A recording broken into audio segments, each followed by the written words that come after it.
Don't Wake a Sleeping Bear Dragon.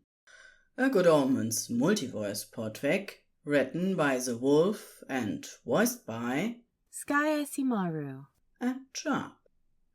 Part 2 of Fur and Feathers and Fantasy Fun. Summary: Crowley's a mage on the run from goons from Lucifer's court, but the twisted ankle means he has to find a hiding spot for the night, and fast. Luckily, there's a nearby, hopefully empty cave he can hide in. Crowley scrambles over the girth of a huge felled tree and risks a look behind him to gauge how far behind his pursuers are. Of course, because it's just how his week has been going, in the moment of inattention he steps on a small rock that sends his body in one direction and his foot in quite another. He closes his mouth tightly over a pained yelp as he lands hard on his forearms in the rocky, brambly underbrush that makes up the forest floor this close to the rise of the mountains. He can't spare more than a moment to carefully swivel his foot and assess how bad the damage is. Regardless, he has to keep going. The Divine Emperor has had his goons hunting him for over a month, and the bastards are either too stubborn or too afraid of their boss to give up the chase. They've driven him from 3 separate villages now, usually before he can establish much cash flow, so he's running low on funds to pay for a room at an inn. Out in the wild he has no doubt they'd have him within a few days. Gods above, why won't the arseholes leave him alone? He still has no idea what he did to attract the Divine Emperor Lucifer's attention. Whatever it was, he's more than willing to do the opposite from now on, if it'll mean he can take a moment to rest and breathe. Luckily, his ankle doesn't light on fire with pain when he rolls it, just an eye-wateringly sharp, throbbing ache. Probably a sprain then, and not outright broken. He can work with that. If he can find somewhere nearby to hole up for the night, he can, hopefully, spend the time and energy necessary to heal himself. He gets back to his feet and limps along. The realization of how slow he is now quickly sets his anxious heart racing and breath wheezing.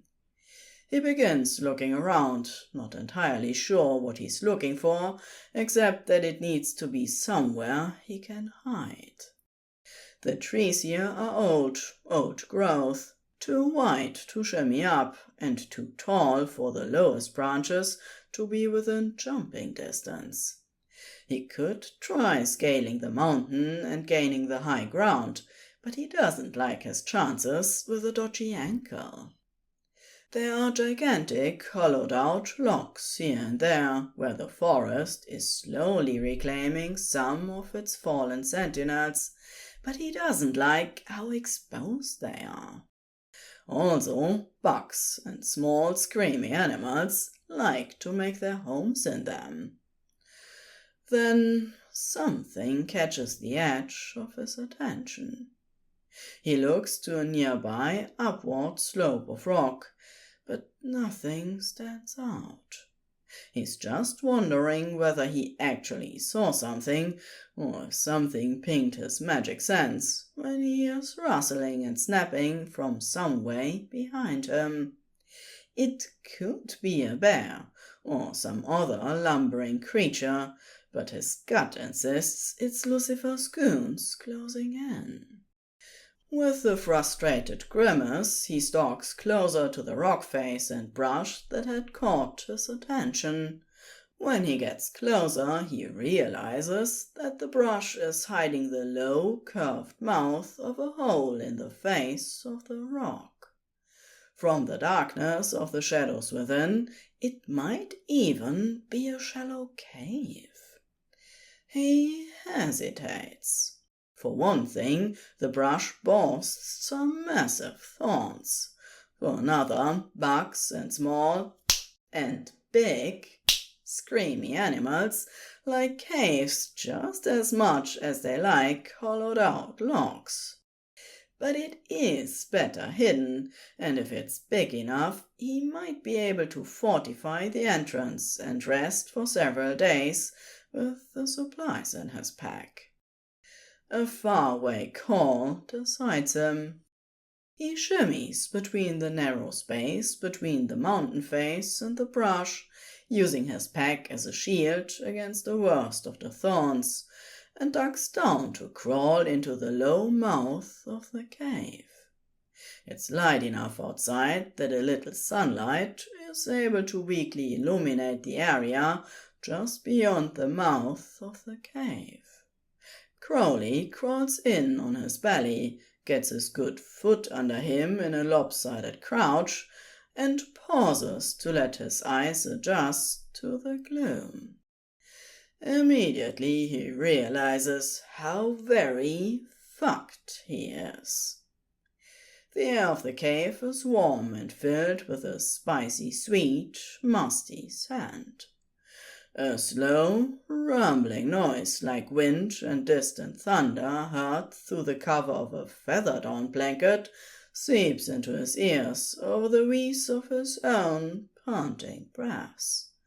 And as his eyes adjust, the huge, dark shape filling the back of the small cave gains texture and depth with every bellow-like movement of the creature's massive chest, as it breathes evenly in and out. Crowley's brain shorts out in blind panic. All he can do is stare in mute horror as he takes in more details of what he's looking at. He would think it's more than one creature, except for how regularly and smoothly the steady breathing ripples the fur along the creature's side and makes the feathered ridge running along its back rise and fall in a wave.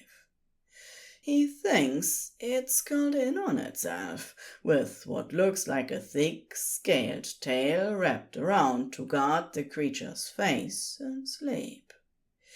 Because it must be asleep.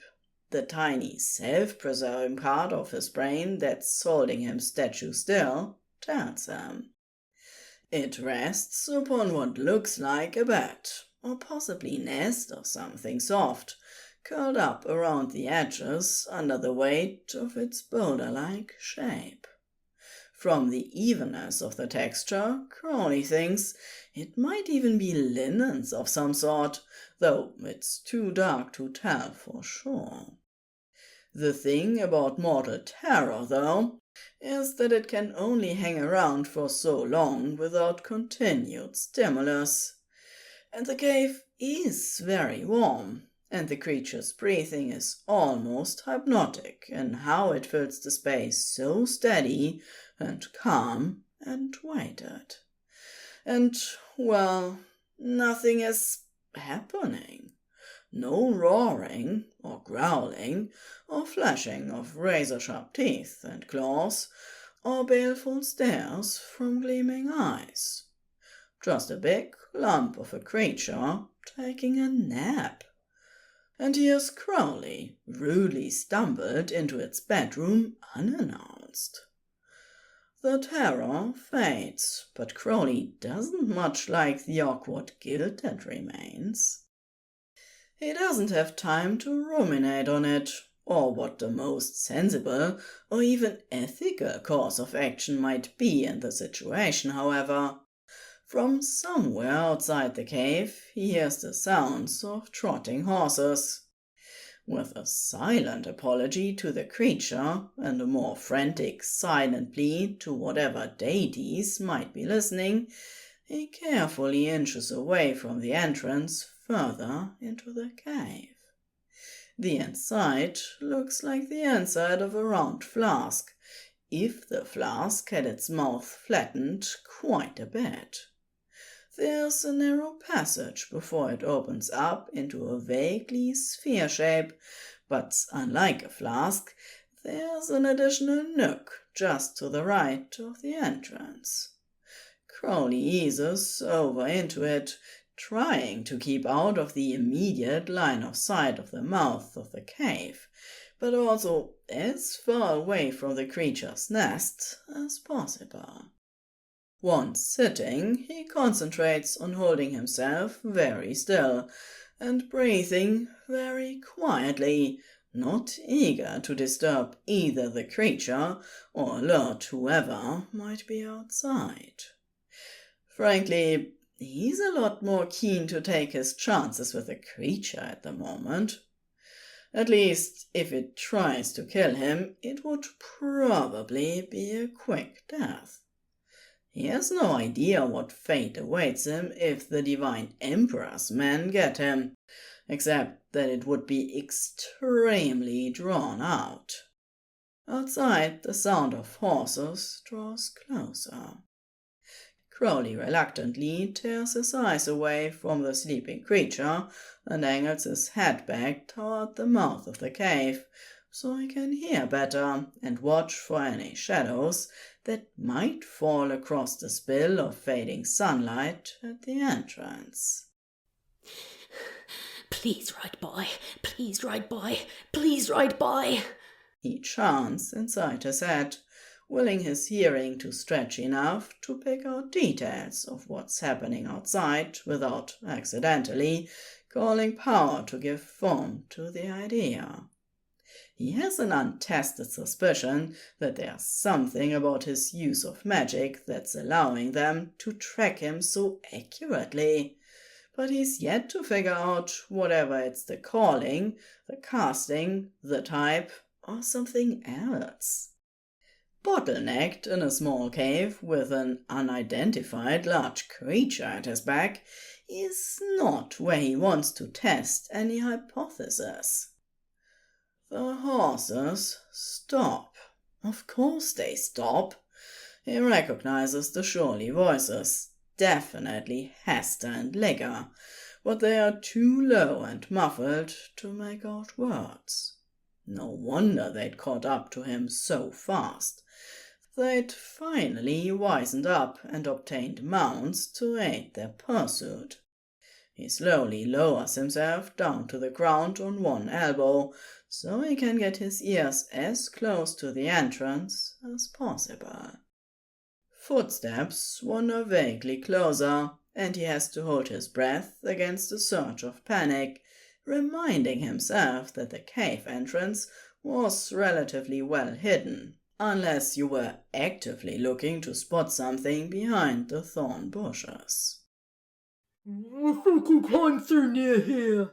Legger's voice fades in, still far enough away and muffled that Crowley has to make educated guesses on the specific words.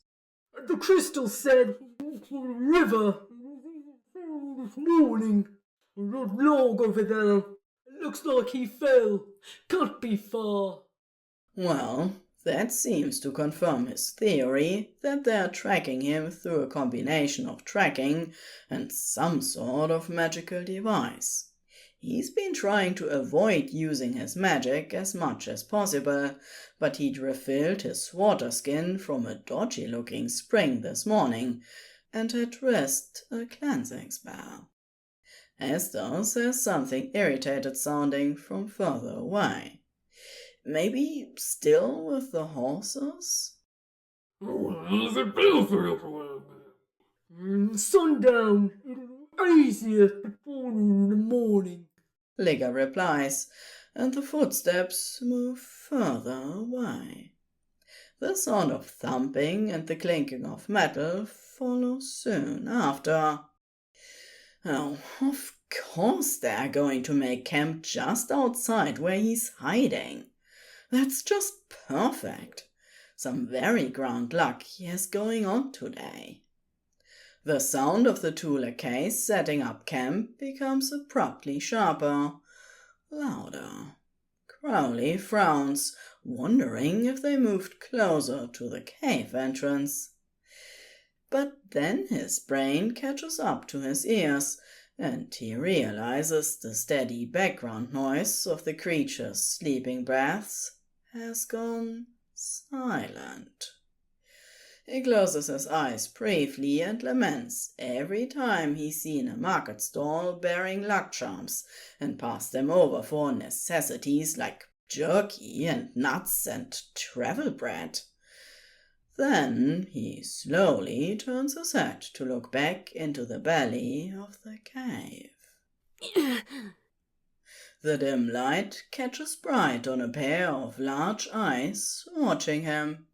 The creature has lifted its head just enough that Crowley can make out some sort of furry snout situation and tufted ears. It doesn't move, except to blink slowly at him, but it holds itself utterly still.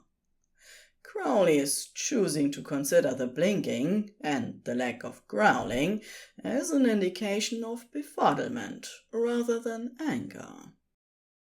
Hi. Sorry. He whispers on the barest of breaths. There's enough activity outside that he doesn't think he'll be heard. Just, hiding. Didn't know you were here. He risks a little finger waggle of a wave. The creature blinks much more rapidly at him and then turns its head towards where the noises are coming from outside the cave, the feathery tufts at the tips of its ears quivering. Crowley blinks as well.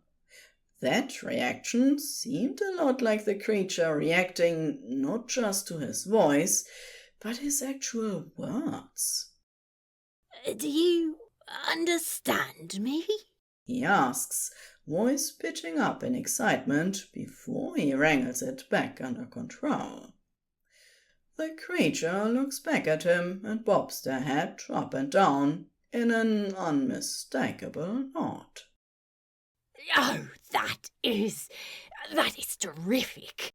Crowley breathes, the tight band compressing his lungs, easing just a bit. Do you mind if I keep here for the night? Only the men out there right now want to kill me. The creature stares at him for a moment before turning again toward the wall and perking their ears like they're listening to what's going on outside. They fidget in their nest, shifting around until they're squatting on all fours, tail curled over the tops of their front paws. Crowley concentrates on not having a minor heart attack as they move. Silence stretches between them as the creature considers. Crowley can't blame them. If he woke up to find a strange creature in his bedroom that asked to stay the night, he'd probably pitch them straight out of the window, no questions asked. Struck by inspiration, he sits back up properly and slowly shrugs his pack from his shoulders. Look, I'm not coming empty-handed. He insists, and carefully opens the buckles, holding the pack closed, muffling the clink of metal with his hands, and begins rooting around. First he retrieves some jerky and the last of the dark chocolate he'd splurged on in the previous village.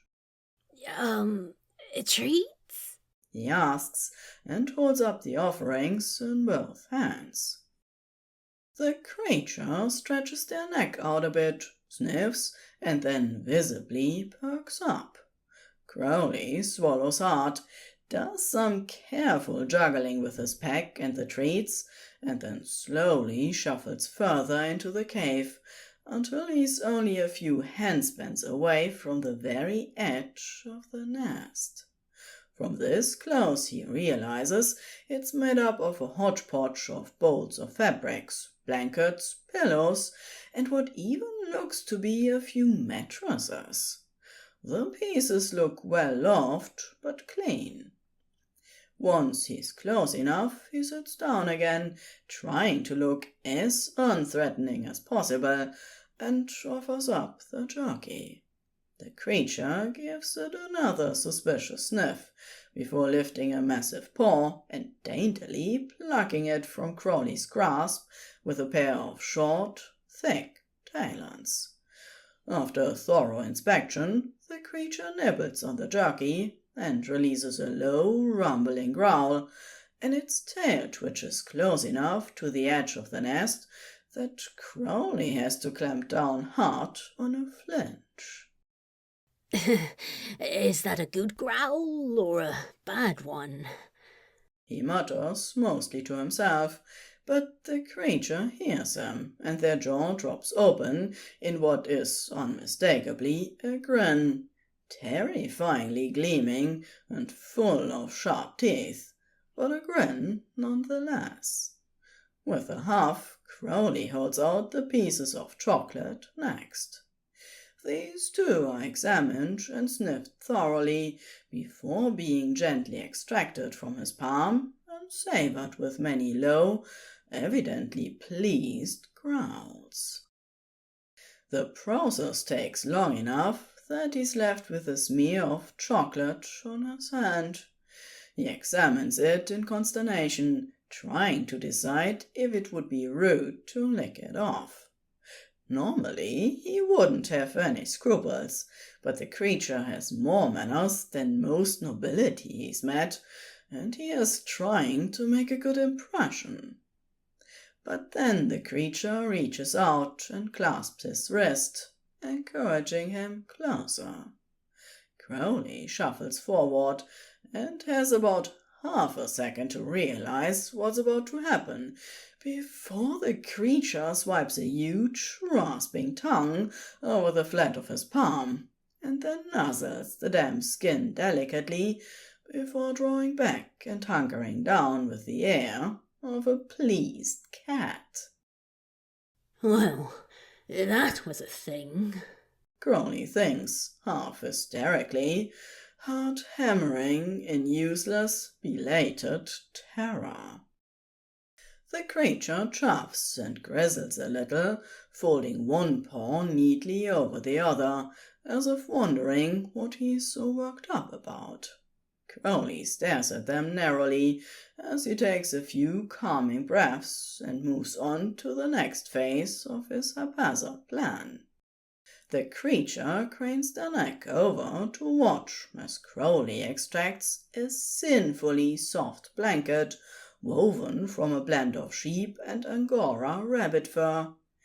It had been down payment from a noblewoman who'd been in a tight spot and needed a mage's working if she ever wanted to reclaim her stolen fortune.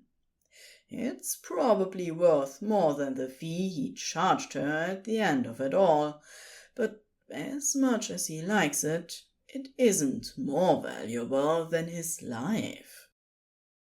Here, to feather your nest, he says softly, and offers up the blanket with both hands. The creature eyes it keenly, immobile but for the ears quivering at attention.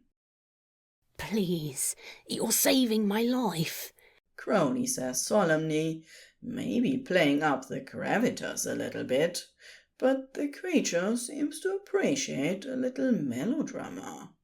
It would be my honour if you would accept this, and, me. The creature's jaw sags, and they make a gurgling sound deep in their throat. Then they turn their face away and let out a series of chuffing, soft woofs. Crowley narrows his eyes. If he were a paranoid sort, he'd think he was being laughed at. Before he can get too worked up over it, however, the creature turns back around and holds out one giant paw, palm up, in obvious request for the blanket. Crowley presses his mouth tight over the automatic instinct to demand just what that was all about. He's not that much of an idiot, and makes an elaborate production of draping the blanket into the palm of the creature's paw. He gets a few chortling grizzles and quick tail flicks in reward. The creature makes careful study of the blanket, deftly handling it between giant paws without even the threat of a snack on their tail ends. After several sniffs, pats, and admiring gazes, the creature gives a full body wiggle that sets their fur and feathers fluffing and resettling, and then turns bright eyes back on Crowley. Good? He guesses. The creature responds with a nod, and then leans forward slowly, stretching their neck out until their nose is only a few finger widths away from Crowley's own. This close he can see the creature's snout is more lizard than bear. He's settling on bear. Their mouth is smooth and shiny with shimmering scales that flake into tiny feathers, and then downy fur within a few centimeters from the seam of their mouth. Their eyes are pale with a round pupil and smoothly textured iris of a bird of prey, except where an eagle's gaze is white and a little cold. The creature is looking at Crowley with warmth and, perhaps, a bit of impish amusement. When the creature just stares and breathes, Crowley realizes there might be something more he's supposed to do before he's granted sanctuary. Hell if he knows what it is, though. Sorry, I'm not entirely sure what I'm doing. He confesses, since the creature seems overall more amused than annoyed by his bumbling tribute so far. The creature, honest to goodness, rolls their eyes at him, which Crowley thinks is a little unfair given the givens.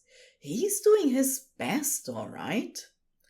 But after a soft sigh, the creature seems to take mercy on him, and closes the distance between them to gently nudge their blunt snout against Crowley's nose. Crowley accepts was that affection? With petrified aplomb. It takes his brain a moment to resurface from the buzzing fog of primitive terror over letting something that big and toothy get so close to his face without flinching. By the time he's sensible again, giving himself a shaky pat on the back for not completely embarrassing himself, he realizes the creature has shifted up onto their haunches and is fuzzily rearranging the linens and pillows in the back half of the nest to incorporate the new blanket. He shifts uneasily and then hisses in pain when he accidentally puts pressure on his sprained ankle. The creature whips the head around and stalks closer, nosing and pawing gently at Crowley's legs, until he reluctantly stretches his legs out so the creature can examine his injured leg to their satisfaction. The creature gives a hissing cluck and starts plucking at the laces of Crowley's boot with the precision of a talented surgeon. Crowley opens and closes his mouth a few times over some outraged vowels before hissing quietly, Did you just tisk at me? And stop that! I mean, it's really not necessary. It's just a sprain, and the boot's acting like a compression bandage. The creature cuts a deeply pitying look at him, which Crowley can't help but squawk over, quietly, and keeps on with loosening and then gently extracting first the boot and then the long sock from Crowley's foot until the swollen, mottled mass of his bare ankle is exposed to the air. Crowley can bear looking at it only for a few seconds before he has to turn his face away, queasy from the vivid wrongness of how it looks. But the creature extends a paw to his face and touches his jaw briefly, drawing his attention back. He looks reluctantly and realizes why a moment later, when the creature slowly dips their massive jaws down to his foot, gaze on Crowley's face the whole time, and then gently laves their tongue over the tender skin of his injury. Even with fair warning and some time to brace for the sensation, Crowley still hisses long and low through clenched teeth and grasps his thighs hard to distract from the larger pain. What? He gasps out after a moment. The creature pats the back of his hand with a gentle paw and just keeps up a careful progression of delicate licking until every bit of the injury is glistening with dragon, bear, bird spit. By the time the licking is done, Crowley's panting with the effort of holding back truly stupid knee-jerk reactions, like shouting with pain or slapping the mad creature over the snout to make them stop. What the buggering fuck was that? He wheezes finally when he has his breath back. The creature leans forward again and nuzzles his cheek in what he thinks might be apology before sitting back again and starting in on the laces of Crowley's other boot. It's about then that a tingling numbness starts sinking into the skin of his injured ankle, so he's too distracted to look too deeply at the implications of a giant creature fussily helping him get his boots off. He peers closely at his ankle, which is well on its way to being fully numbed now, and realizes the swelling seems to be easing up a bit as well. Huh. He decides. The creature chuffs a little and then tucks off his other boot. I guess this means you're going to let me stay? He ventures, still a little wary, but finding suspicion difficult to hold on to in the face of mounting evidence. The creature favors him with an impressively bitchy look, and then waves a hand at the rest of Crowley before gesturing to the back half of the nest, where Crowley's blanket has been woven in with the rest. He realizes the spot puts the creature between him and the entrance of the cave, but, well, frankly, that's more comforting than concerning at this juncture. He makes short work of removing the stiffer, pointier, dirtier bits of his clothes. He doesn't want to offend by bringing anything uncomfortable into the nest. Once his pack is shifted into the slender gap between the nest and the back wall of the cave, which also won't be visible to anyone who might decide to pop their head into the opening of the cave for a looky-loo, he gingerly hobbles his way across the nest under the amused gaze of the creature and lies down. The creature settles next to him, putting their back to the cave entrance. Crowley glances over nervously and then wonders if he should really be stretched out, taking up so much space, or if he should curl up into a little ball.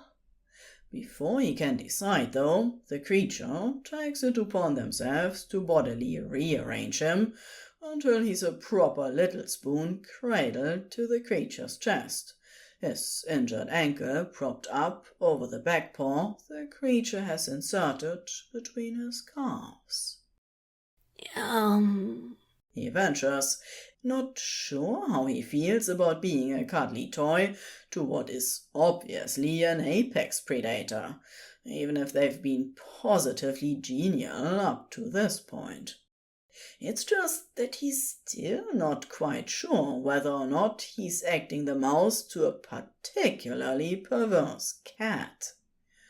The creature grumbles soothingly and rubs the underside of their chin back and forth over the top of Crowley's head a few times before taking a deep breath that moves Crowley's entire torso with a stretch, and then exhales a long sigh and goes nearly boneless with relaxation.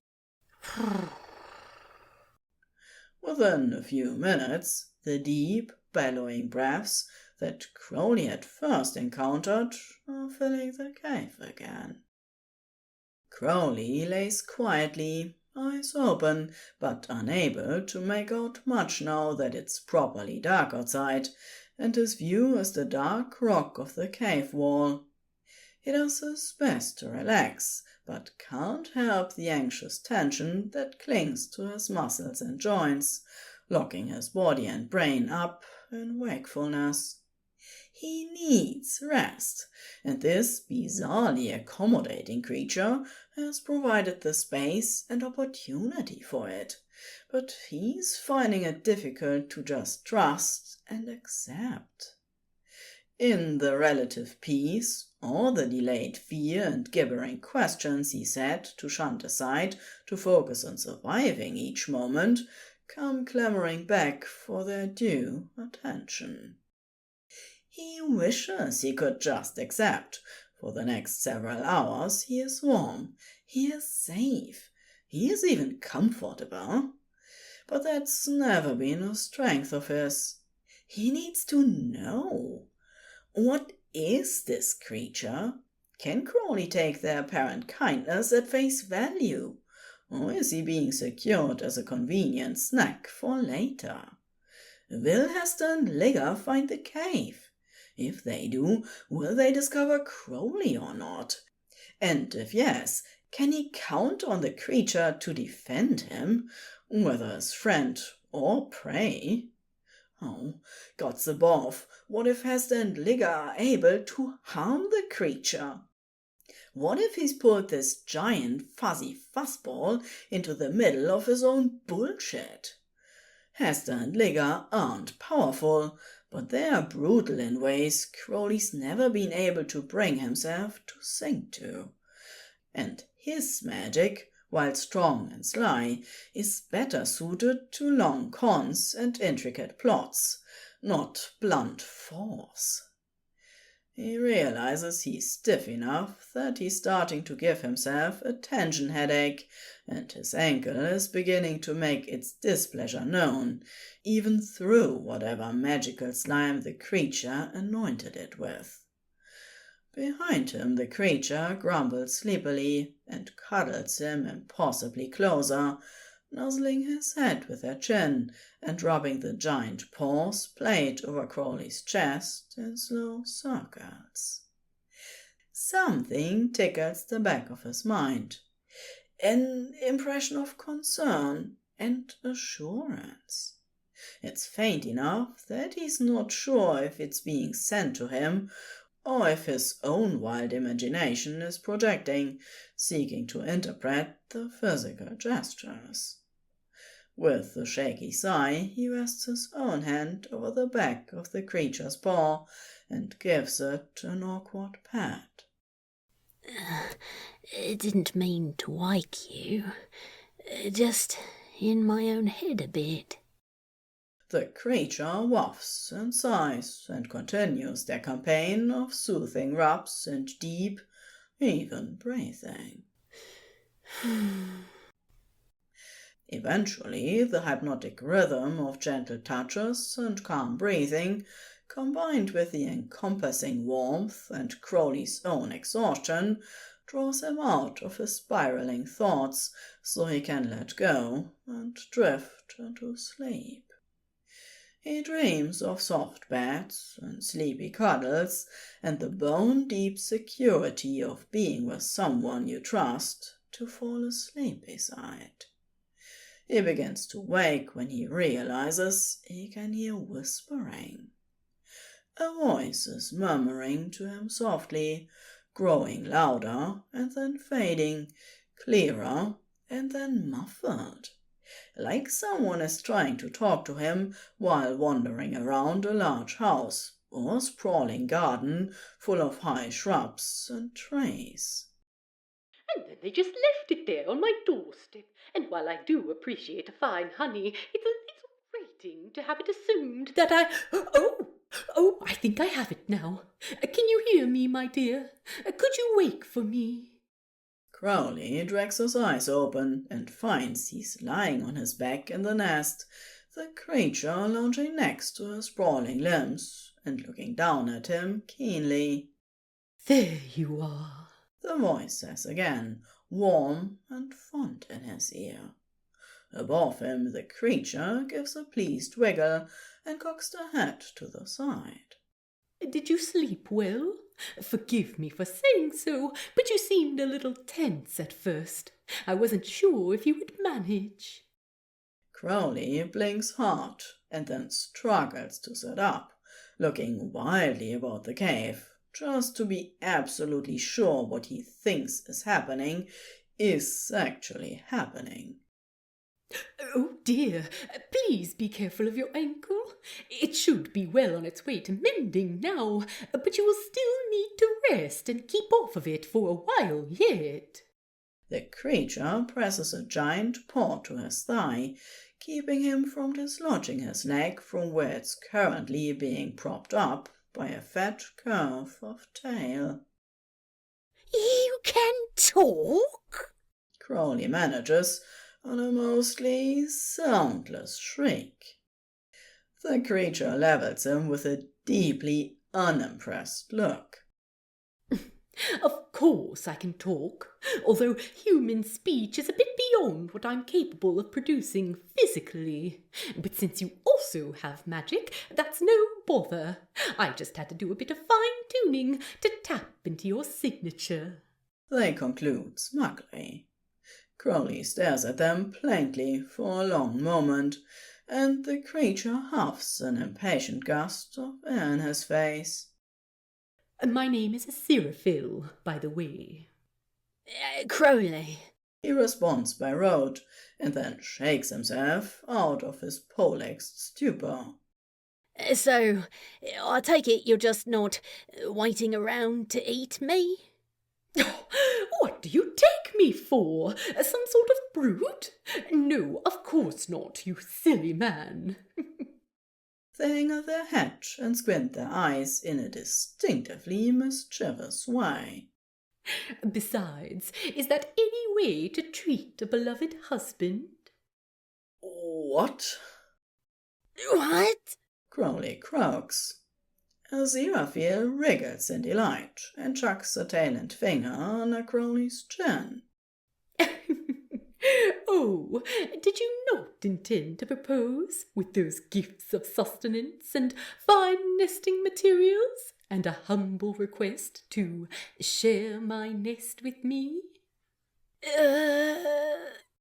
The feathered crests around Zehwulf's ears and along their spine floof and settle several times in apparent delight. And should I have not provided you succour and welcomed you into my nest as a result? Oh my, how awkward! They say with fiendish relish. The penny drops, and Crowley scowls. You're fucking with me, aren't you? He accuses on a hiss. Zehwulf quivers all over with a rumbling chortle, and then leans forward to touch their snout briefly against the beaky curve of Crowley's nose. Only a bit, my dear. If you were also a cherub, and that would have indeed been a proposal and an acceptance. But seeing as you are human, and there aren't so many cherubs wandering about in human lands that I would expect you to know of our ways, I'm not about to hold either of us to any vows, however prettily made on your part. Crowley reluctantly feels himself warming to the humour of the situation. You're a bit of a bastard, aren't you? he observes ruefully. Oh, what a shocking thing to say to your husband!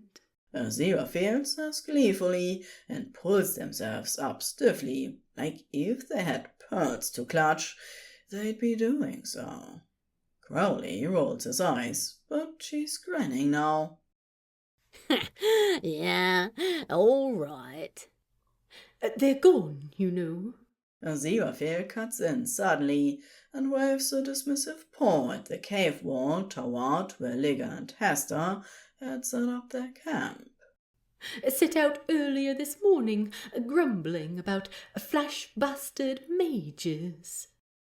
The news hit him like a feather-stuffed pillow of relief. Abruptly his limbs decide to give up the ghost, and he oozes back down into the warm softness of the nest and stares blankly at the ceiling. You can stay, if you like. I'm at the tail end of my hibernation, so I might not be much company. But you seem like you need a safe place to rest for a while, and I do appreciate the gifts. They're not what I would have expected from a human. You're not what I would have expected. Crowley looks up into their face, searching their unusual features for a long moment, not entirely sure what he's looking for. You're not what I would have expected either. I thought for sure I was going to get chomped, with teeth like yours. Zehwulf grins broadly to show off their gleaming sharpness, and Crowley gives a mocking grin in return to convey just how unimpressed he is with the bastardly humour. Nonsense. Zehwulf says on a chuckle, placing a distinctly proprietary paw over Crowley's chest. You are far too interesting to eat. I'd much rather have you for a husband than for dinner. You are never going to let me live that down, are you? Crowley says, deadpan, and then shifts a little awkwardly as he hears the implications of his words, and realizes he means them. He has no intention of leaving, not now. Zehwulf seems to hear it too, and gives what almost sounds like a purr of satisfaction. Oh, never. They agree smugly, and then wriggle back down into the cozy embrace of the nest, looking prepared to go right back to sleep. They leave their paw resting on Crowley's chest. After a moment, Crowley brings an arm up to hug it close and decides to settle in for a little more sloth. Eventually, he is going to have to get up and tend to bodily necessities and make proper plans and decide how he is going to solve this thing with the Divine Emperor. But for now, he is going to take this offer, whatever it really means under all the teasing earnestness, and rest and breathe, secure in the knowledge that he's no longer alone. The end.